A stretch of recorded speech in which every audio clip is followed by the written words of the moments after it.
أعوذ بالله من الشيطان الرجيم. بسم الله الرحمن الرحيم. ولا تؤتوا السفهاء أموالكم التي جعل الله لكم قياما وارزقوهم فيها واكسوهم وقولوا لهم قولا معروفا وابتلوا اليتامى حتى إذا بلغوا النكاح فإن آنستم منهم رشدا فادفعوا إليهم أموالهم ولا تأكلوها إسرافا وبدارا أن يكبروا ومن كان غنيا فليستعفف ومن كان فقيرا فليأكل بالمعروف فإذا دفعتم إليهم أموالهم فاشهدوا عليهم وكفى بالله حسيبا.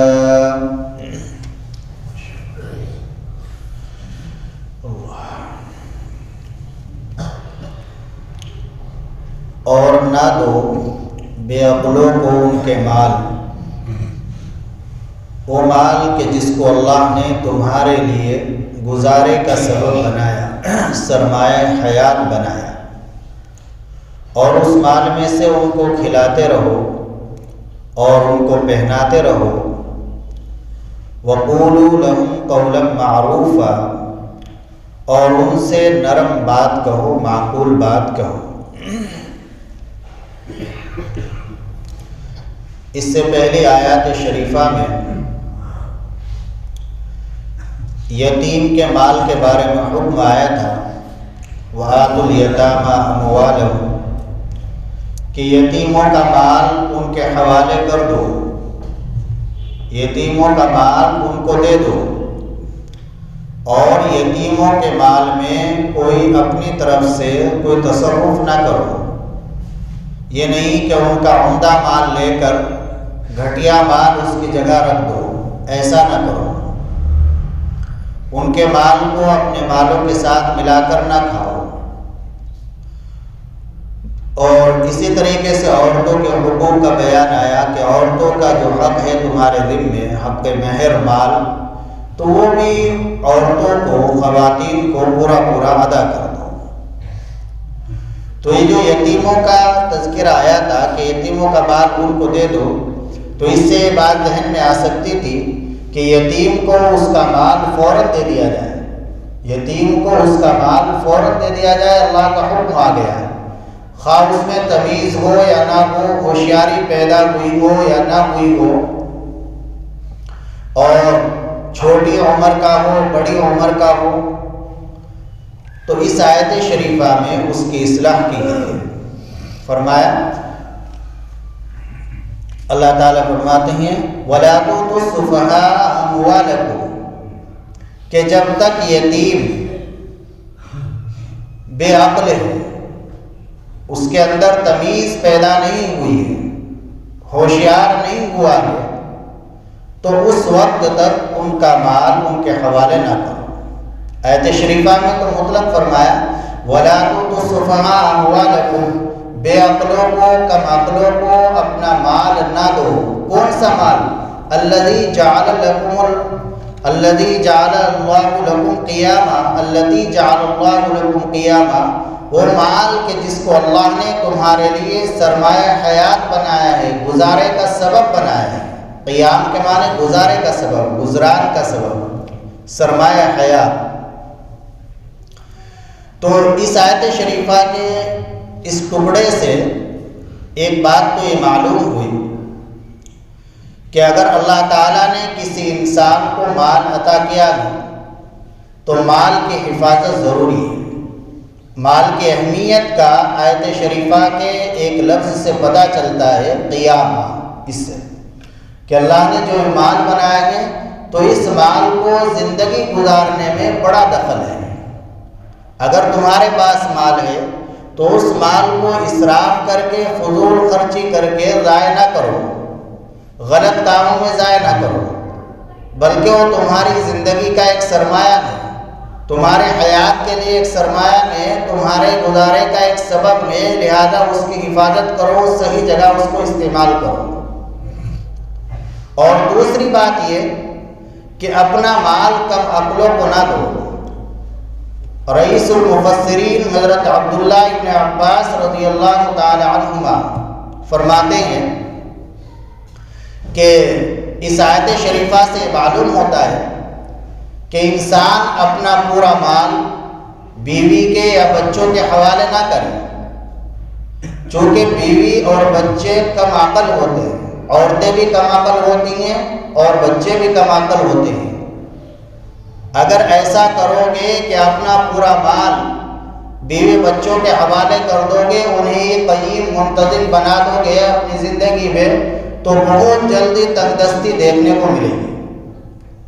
بلکہ یہ فرمایا حضرت عبداللہ بن عباس رضی اللہ عنہ فرماتے ہیں کہ مال اپنے قبضے میں رکھو، اپنی حفاظت میں رکھو، اور اپنے بیوی بچوں پر ضرورت کے مطابق خرچ کرتے رہو، خود منتظم رہو، خود قیم رہو۔ اللہ نے تمہیں منتظم اور قیم بنایا ہے تو اپنے مال کے خود منتظم، خود قیم رہو، بیوی بچوں کے حوالے نہ کرو۔ اگر ایسا کرو گے تو بہت جلد تمہارا مال ضائع ہو جائے گا۔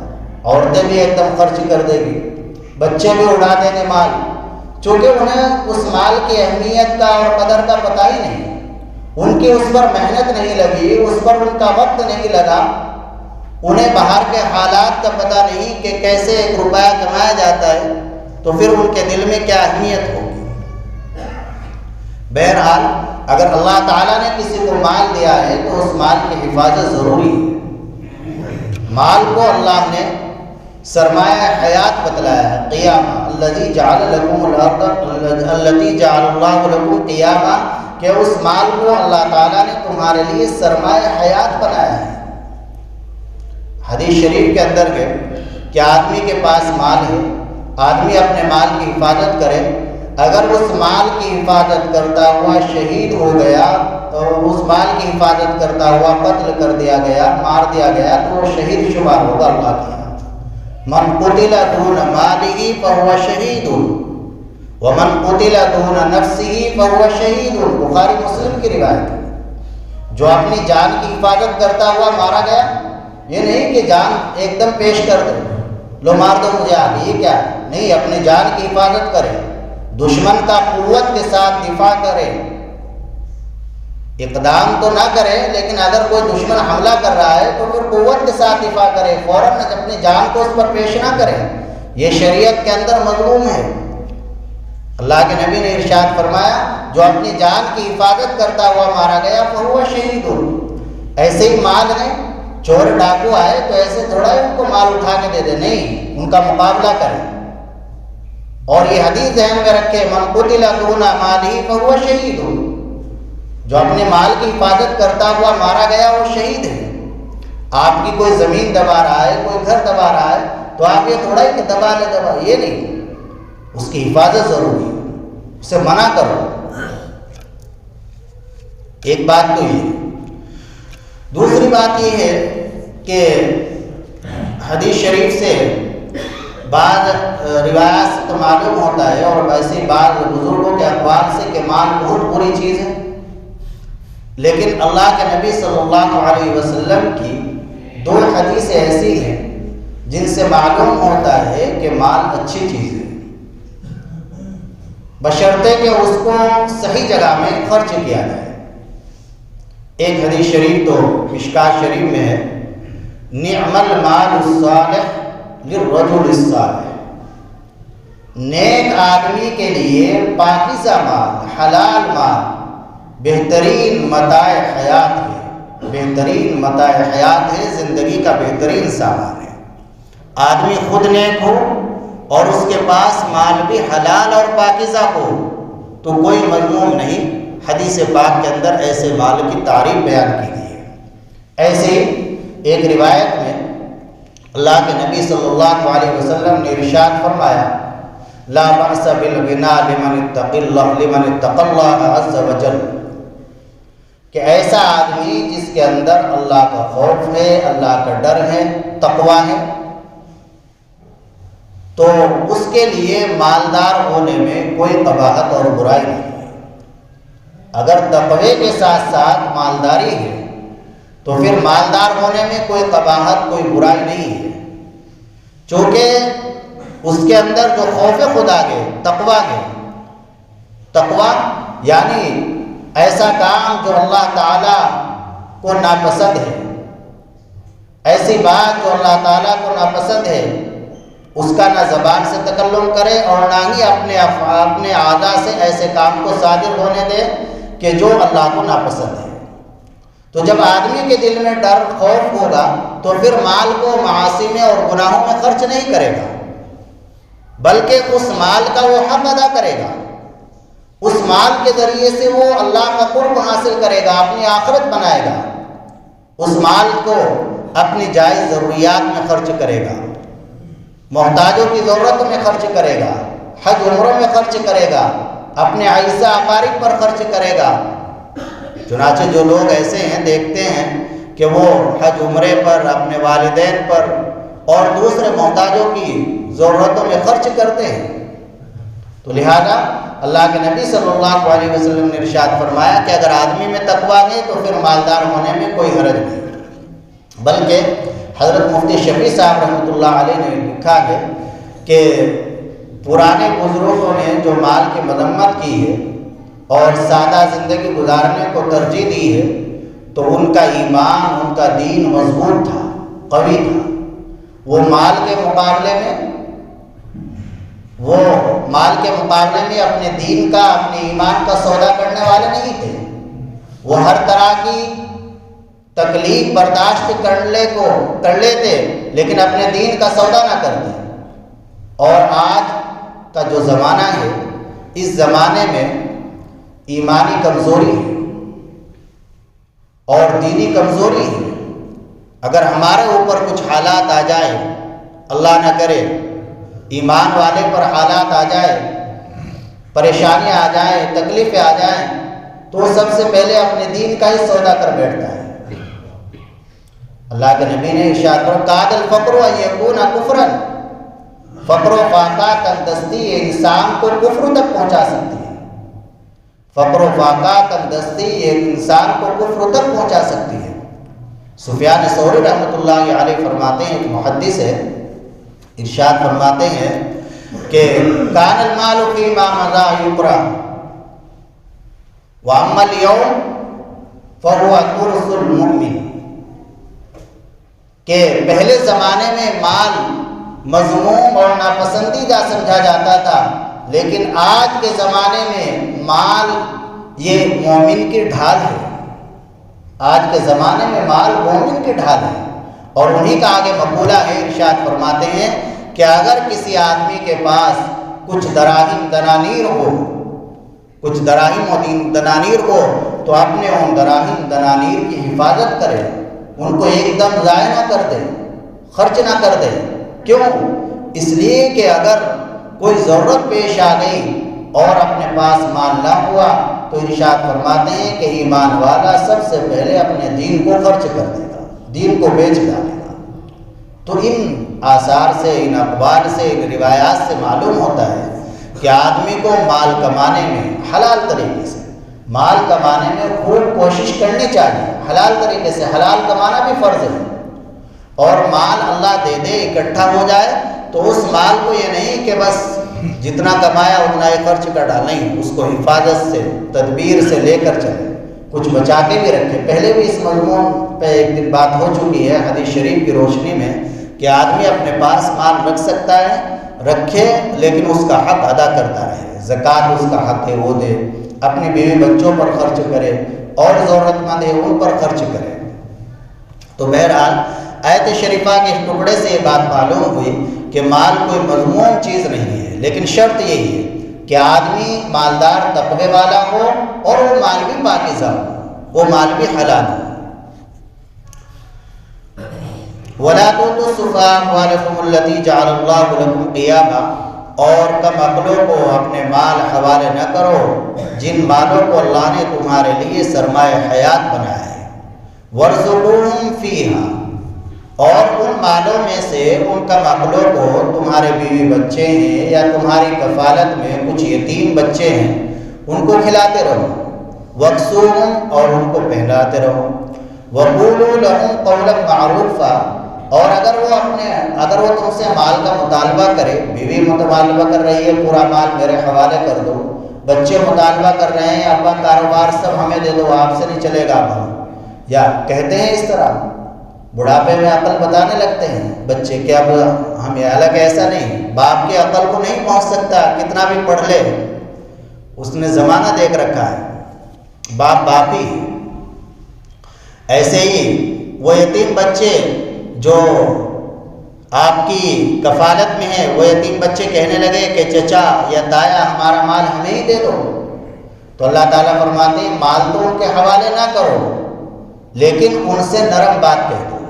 ایسا نہیں، ایسی بات تو ان سے نہ کہو جن سے دل شکنی ہو، ان سے کہہ دو بیٹا یہ مال سب تمہارا ہی ہے، یہ مال تمہارا ہی ہے، تمہارے پاس آنے والا ہے۔ بیوی کو بھی سمجھا دو کہ تمہارا ہی مال ہے، میں کہاں لے کے جا رہا ہوں۔ تو یہ بھی قرآن تعلیم دے رہا ہے، کتنا پیارا اسلوب ہے، اللہ رب العالمین کا کلام ہے، کتنا پیارا انداز۔ وقولوا لہم قولا معروفا، کہ ایسا نہیں بچے نے مال مانگ لیا، کاروبار اپنے قبضے میں کرنے کا مطالبہ کیا تو آپ اس کو تھپڑ مارے، نہیں، بیوی اگر کہہ رہی ہے آپ اس کو تھپڑ مار، نہیں، اللہ فرما قولوا لہم قولا معروفا، ان سے کچھ معقول بات کہہ دو، نرم بات کہہ دو۔ یہی مفسرین نے لکھا ہے، اسی طرح کی بات کہہ دیں کہ تمہارا ہی ہے سب مال، میں کہاں لے کے جا رہا ہوں، آپ ہی کا ہے۔ وَابْتَلُوا الْيَتَامَى حَتَّى إِذَا بَلَغُوا النِّكَاحَ، اور وہ جو یتیم بچے تمہاری پرورش میں ہیں، ان کا جو مال تمہارے قبضے میں ہے تو وہ دینا تمہیں یتیموں کو ہی ہے، لیکن ان یتیموں کی آزمائش کرتے رہو، ان کو آزماتے رہو۔ کیسے آزمائیں؟ آزمانا یہ ہے کہ ان سے چھوٹے موٹے خرید و فروخت کے معاملات کراؤ، دکان سے ان سے کچھ منگواؤ اور پھر اندازہ لگاؤ کہ جو خرید کے لایا ہے تو یہ صحیح لایا ہے، کچھ اس نے تمیز کا، ہوشیاری کا کام کیا ہے، کوئی آپ کا کاروبار ہے، کوئی چیز اس بچے کے ذریعے بکواؤ اور پھر اندازہ لگاؤ کہ اس بچے نے یہ چیز جو بیچی ہے کیا یہ معاملہ صحیح کیا ہے، تمیز والا، ہوشیاری والا کیا ہے۔ اگر آپ کو لگ رہا ہے کہ ہاں یہ ہوشیاری کی طرف ہے، ہوشیاری والے کام کر رہا ہے اور خرید و فروخت کا جو معاملہ کیا ہے اس نے یہ تمیز داروں کے ساتھ والا معاملہ کیا ہے اور ہوشیاروں والا کام کیا ہے، تو پھر جب وہ ہوشیار ہو جائے اور بالغ بھی ہو گیا، ہوشیار بھی ہو گیا، تمیز دار بھی ہو گیا، تو پھر اس کا مال اس کے حوالے میں۔ حتیٰ اذا بلغوا النکاح، یہ کب تک اس کو آزمانا ہے اس کی ہوشیاری؟ یہاں تک کہ وہ نکاح کی مدت کو پہنچ جائے، یعنی بالغ ہو جائے۔ اب بالغ ہونا کیا ہے؟ بالغ ہونا یہ کہ بالغ ہونے کے آثار اور علامات پائے جائیں۔ بالغ ہونے کی جو علامت ہے اللہ تعالیٰ نے یہاں پر لفظ نکاح کہ وہ نکاح کے قابل ہو جائے، یعنی اس کو احتلام ہونے لگے، اس قابل ہو جائے، تو وہ کسی بھی عمر میں ہو۔ اگر 12 سال کی عمر میں احتلام ہو گیا تو لڑکا بالغ، بچی کو 9 سال کی عمر میں بیماری آنے لگی تو وہ بالغ ہے، یہ علامت ہے شریعت کی۔ اور اگر یہ آثار نہیں پائے گئے، یہ علامات اس طرح کے نہیں پائی گئی، پھر کس عمر میں بچے اور بچی کو بالغ شمار کیا جائے گا؟ تو اس سلسلے میں جو مفتہ بھی قول ہے حضرت امام ابو حنیفہ رحمہ اللہ کا، وہ یہ ہے کہ لڑکا اور لڑکی کو جو بالغ شمار کیا جائے گا وہ 15 سال کی عمر میں، لیکن یہ جب کہ وہ علامت نہ پائی گئی۔ اگر لڑکی کی نماز چھوٹنے لگی پہلے ہی 9 سال کی عمر میں ہو جاتی ہے، 10 سال کی عمر میں غذائیں ایسی ہیں تو وہ جب ہی سے بالغ شمار ہوگی شریعت میں، اب اس پر نماز روزہ سب فرض ہو گئی، اب وہ شریعت کی مکلف بن گئی، پردے کا حکم ہوگا اب اس کے لیے، پردے کی مکلف بن گئی، اب فرض ہوگا پردہ کرنا اس کے لیے۔ لڑکا نے تو اگر علامت اور نشانی اس طرح کی پائی گئی پہلے ہی 10 سال کی عمر میں، 12 سال کی عمر میں، 13 سال کی عمر میں، جب ہی سے بالغ شمار ہوگا، اور نہیں پائی گئی تو پھر 15 سال کی عمر ہوتے ہی بالغ ہونے کا حکم لگ جائے گا۔ حتیٰ اذا بلغوا النکاح، تو جو یتیم بچے ہیں بالغ ہوتے ہی ان کا مال ان کے حوالے نہیں کیا جائے گا، بلکہ فرماتے ہیں فَإِنْ آنَسْتُم مِّنْهُمْ رُشْدًا فَادْفَعُوا إِلَيْهِمْ أَمْوَالَهُمْ، بلکہ جب وہ بالغ ہو جائیں اور بالغ ہونے کے بعد ان میں تمیز اور ہوشیاری پیدا ہو جائے، خرید و فروخت کے معاملات وہ کرنے لگے اور ان میں سمجھ پیدا ہو جائے کہ مال کیسے خرچ کیا جاتا ہے، مال کے ذریعے کوئی چیز کیسے خریدی جاتی ہے، کیسے بیچی جاتی ہے، یہ سب تمیزیں آ جائے اگر تم محسوس کرو تو پھر ان کے حوالے ان کے مال کر دو۔ اس کی جو عمر لکھی ہے علماء نے کہ آدمی کو جو تمیز اور ہوشیاری پیدا ہونی شروع ہوتی ہے وہ 15 سال کے بعد سے اور 25 سال کی عمر تک۔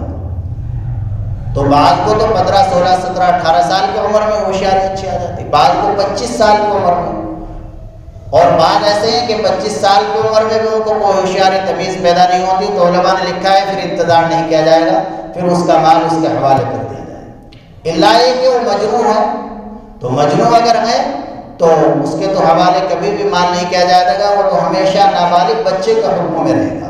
مجنون اور پاگل اگر یتیم ہے اور اس کا مال آپ کے قبضے میں ہے تو وہ یتیم جو مجنون ہے وہ ہمیشہ نابالغ بچے کے حکم میں رہے گا، آپ ہی اس کا خرچ اٹھائیں گے اور آپ ہی اس کے مال میں تصرف کریں گے۔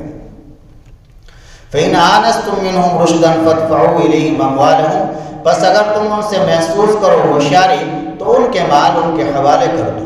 وَلَا تَأْكُلُوهَا إِسْرَافًا وَبِدَارًا أَن يَكْبَرُوا، بعض لوگ ایسا بھی کرتے تھے کہ بچے کا مال، یتیم بچے کا مال اپنے قبضے میں ہے تو اس مال میں فضول خرچی کرتے، خوب اچھے سے اچھا کھانا پینا پہننا اس مال سے ہوتا تھا،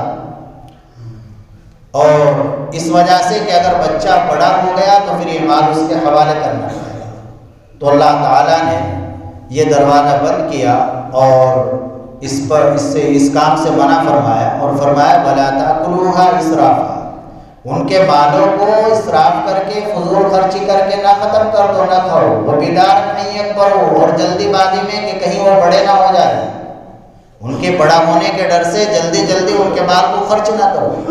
وَمَنْ كَانَ غَنِيًّا فَلْيَسْتَعْفِفْ وَمَنْ كَانَ فَقِيرًا فَلْيَأْكُلْ بِالْمَعْرُوفِ، یتیم کا جو ولی ہے تو اگر وہ فقیر ہے، محتاج ہے اور یتیم کی پرورش میں اس کی تربیت میں مشغول ہے، کھانے کمانے کا موقع نہیں ملتا ہے، تو پھر وہ اس کے مال میں سے اپنا بھی خرچ لے سکتا ہے، یعنی کھانا کھا سکتا ہے اتنا ضرورت کا فقیر کے لیے۔ لیکن اگر خود مالدار ہے، خود اپنی ضرورت پورا کر سکتا ہے تو پھر اللہ فرماتے ہیں فَلْيَسْتَعْفِفْ، پھر یتیم کے مال سے بچے۔ وَمَنْ كَانَ غَنِيًّا فَلْيَسْتَعْفِفْ، جو ولی یتیم کا ذمہ دار غنی اور مالدار ہو، فَلْيَسْتَعْفِفْ، تو وہ یتیم کے مال سے بچتا رہے۔ وَمَنْ كَانَ فَقِيرًا فَلْيَأْكُلْ بِالْمَعْرُوفِ، اور جو محتاج ہو، ضرورت مند ہو، اس کے پاس اپنے کھانے پینے کا کمائی کا کوئی ذریعہ نہ ہو، فَلْيَأْكُلْ بِالْمَعْرُوفِ، تو پھر وہ معروف طریقے سے اس مال میں سے کچھ کھا سکتا ہے۔ فَإِذَا دَفَعْتُمْ إِلَيْهِمْ أَمْوَالَهُمْ فَأَشْهِدُوا عَلَيْهِمْ، جب یتیم کا مال ان کے حوالے کرنے لگو تو اللہ تعالیٰ اس وقت ایک حکم فرما رہے ہیں کہ جب یتیم کا مال ان کے حوالے کرو تو حوالے کرتے وقت گواہ بنا دو، تاکہ بعد میں کسی طرح کا کوئی جھگڑا اور فساد نہ ہو، کوئی یہ نہ کہہ سکے کہ یتیموں کے مال پر اس نے قبضہ کر لیا، یتیموں کے مال کو ہڑپ کر گیا، یا وہ یتیم بچہ ہی بعد میں چل کر انکار کرنے لگے۔ تو ان سب چیزوں سے بچنے کے لیے ایک گواہ بنا لو جب یتیم کا مال ان کے حوالے کرو۔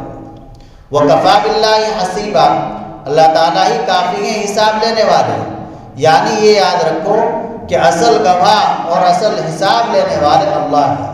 تم نے اس میں کتنی خیانت کی ہے، کتنا تم نے اس میں شریعت کی خلاف ورزی کی ہے، کتنی اس بچے یتیم کی حق تلفی کی ہے، یہ سب اللہ کے علم میں ہے، اصل حساب لینے والے اللہ ہیں۔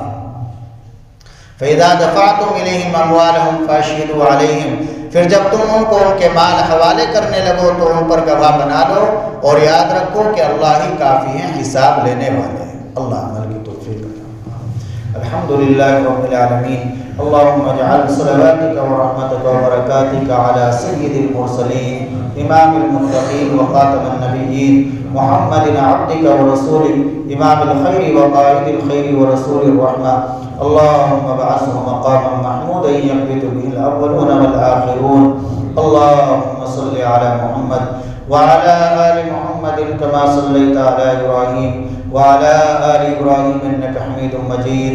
اللهم بارك على محمد وعلى آل محمد كما باركت على إبراهيم وعلى آل إبراهيم إنك حميد مجيد.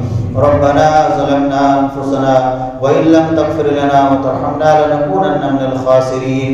ربنا آتنا في الدنيا حسنة وفي الآخرة حسنة وقنا عذاب النار وقنا عذاب القبر وقنا عذاب الحشر وقنا عذاب الدين وقنا من فتنة المحيا والممات. اللهم عافنا في جسدنا وعافنا في بصرنا. اللهم عافنا في جسدنا وعافنا في بصرنا. لا إله إلا الله الحليم الكريم. سبحان الله رب العرش العظيم. الحمد لله رب العالمين. نسألك موجبات رحمتك وعزائم مغفرتك والغنيمة من كل بر والسلامة من كل إثم. لا تدع لنا ذنبا إلا غفرته ولا هما إلا فرجته ولا حاجة هي لك رضا إلا قضيتها يا أرحم الراحمين. یا اللہ ہم گناہگار ہیں، خطاوار ہیں، اپنے تمام گناہوں سے توبہ کرتے ہیں. مولائے کریم اس وقت تک کے تمام گناہوں سے ہم توبہ کرتے ہیں. یا اللہ ہمارے توبہ کو قبول فرما لیں. یا اللہ ہمارے توبہ کو قبول فرما لیں. یا اللہ اس وقت تک کہ ہمارے تمام گناہوں کو معاف فرما دیں. آئندہ ہمیں گناہوں سے بچنے کی توفیق نصیب فرما. گناہوں سے نفرت پیدا فرما. تقویٰ و طہارت نصیب فرما. یا اللہ تقوی والی زندگی نصیب فرما. یا اللہ ہمارے ایمان کے اندر کمال پیدا فرما. مولائے کریم ایمان کی حلاوت و لذت نصیب فرما. یا اللہ ایمان کی حلاوت و لذت نصیب فرما. قرآن کریم کی حلاوت و لذت نصیب فرما. قرآن کریم کی صحیح فہم نصیب فرما. قرآن و حدیث کی خدمت کے لیے اللہ ہماری زندگی کو قبول فرما لے. ہماری نسلوں کو بھی قبول فرما لے. یا اللہ آنے والی بلاؤں سے پوری امت کی حفاظت فرما. اسلام کی، مسلمانوں کی یا اللہ جان کی، مال کی، عزت آبرو کی حفاظت فرما. یا اللہ جو بیمار ہیں ان سب کو شفائے کامل عطا فرما. حاجی یونس صاحب کے اہلیہ یا اللہ وہ سینے سے سخت بیمار ہیں، مولائے کریم ان کے حال پر رحم فرما. صحت کاملہ نصیب فرما. یا اللہ شفائے کامل عطا فرما. ہم سب کے تمام بیماریوں سے حفاظت فرما. جسمانی بیماریوں سے بھی حفاظت فرما. روحانی بیماریوں سے بھی حفاظت فرما. جو بیماری لگی ہوئی ہیں اللہ انہیں ختم فرما دے. یا اللہ جو بیماری لگی ہوئی ہیں انہیں ختم فرما دے. حاضرین کے جو جائز مقاصد ہیں مولائے کریم آپ خوب جاننے والے ہیں، علیم بذات الصدور ہے. یا اللہ اپنی رحمت سے سب کے جائز مقاصد کو پورا فرما دے. جائز ضروریات کو پورا فرما دے. جو حضرات اس دار فانی سے رخصت ہو گئے مولا سبھی کی مغفرت فرما. ابھی 2-3 روز قبل اللہ حضرت مولانا اختر صاحب کا انتقال ہوا. یا اللہ ان کی بال بال مغفرت فرما. ان کے درجات کو بلند فرما. ان کی تمام خدمات کو یا اللہ قبول فرما. اور یا اللہ ان کا بہترین بدل عطا فرما. یا اللہ تمام مدارس، مکاتب، خانقاہ اور مراکز کی حفاظت فرما. ضروریات کو غیب سے پورا فرما. یا اللہ ہم سے مانگنا نہیں آتا لیکن آپ کو دینا آتا ہے. مولائے کریم جو بھی ہمارے لیے دارین کے لحاظ سے خیر وہ سب عطا فرما. جو ہمارے لیے شرعیوں سے حفاظت فرما. یا اللہ ہماری دعا کو اپنے فضل و کرم سے قبول فرما. اللہم انا نسألک من خیر ما سألک من نبیک محمد صلی اللہ علیہ وسلم ونعوذ بک من شر ما استعاذک من نبیک محمد صلی اللہ علیہ وسلم وانت المستعان وعلیک البلاغ ولا حول ولا قوة الا باللہ العلی العظیم. ربنا تقبل منا انك انت السميع العليم وتب علينا انك انت التواب الرحيم. صلی اللہ تعالی